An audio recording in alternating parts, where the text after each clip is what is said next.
Fannoo bajuudhaan qaranii obaatee dhiiga kee lolaasuun nu qulqulleessitee jaalalaan of qabdu ati nuuf ibsitee gaarummaa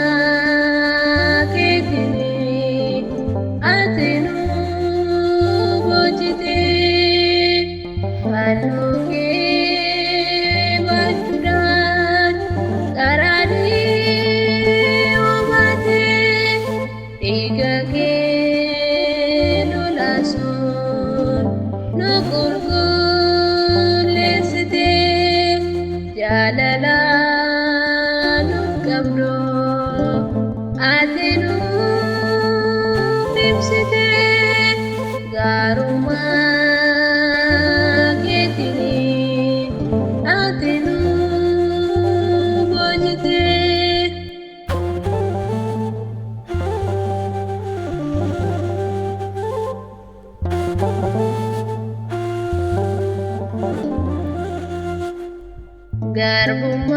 Garbummaa diinotaa nuuf balleessuuf jettee hunda keenyaaf jettee qacceen garafamtee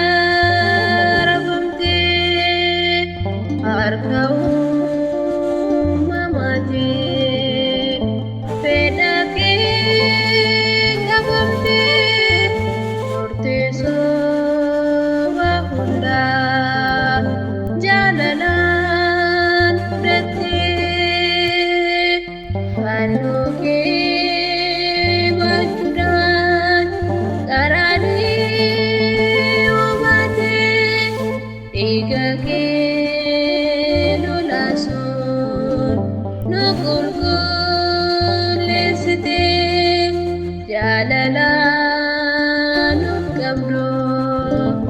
ati nuuf ibsitee gaarummaa keetiin ati nuuf hojjitee.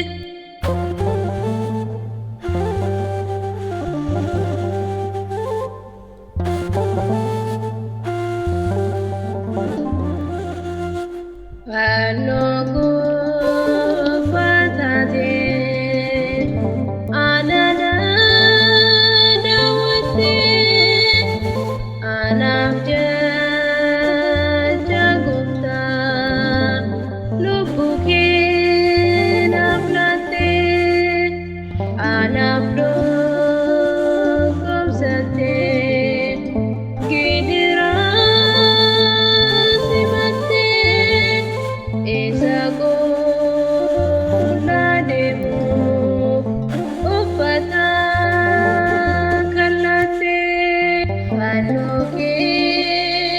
bajuudhaan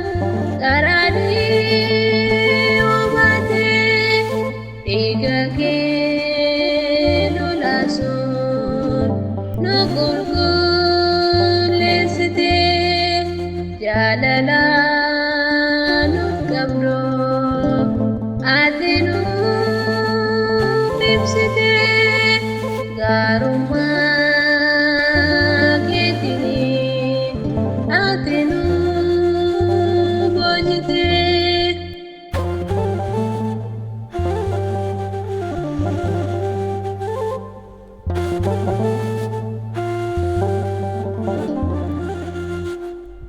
Hunda kan danda'u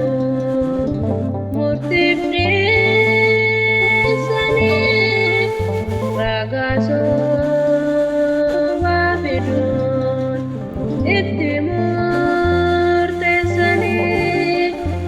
qaamni isaa badaa'e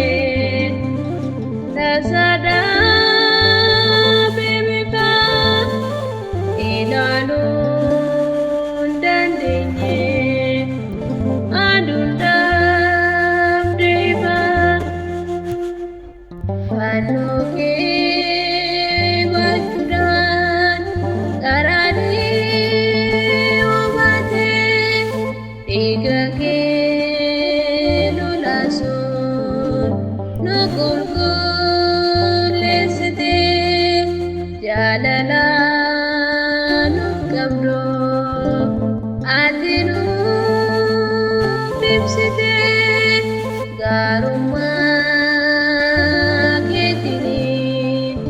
ati nu boojite.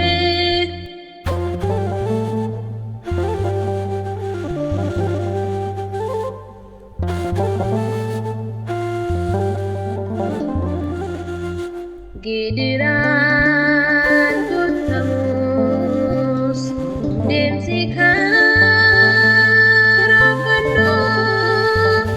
dhibbuu ni argus ni qabnaa jifannoo dhiyoolii kan galee lubbuu nama baay'ee fannifamu gooftaan namni hundi fayyee fannoo kee baachuudhaan qaraanii obaatee dhiiga kee lolaasuun nu qulqulleessitee jaalalaan nuuf qabdu ati nuuf ibsitee gaarummaa keetiin ati nuuf boojitee fannoo kee baachuudhaan qaraanii obaatee dhiiga kee lolaasuun nu qulqulleessitee jaalalaan nuuf qabdu ati nuuf ibsitee gaarummaa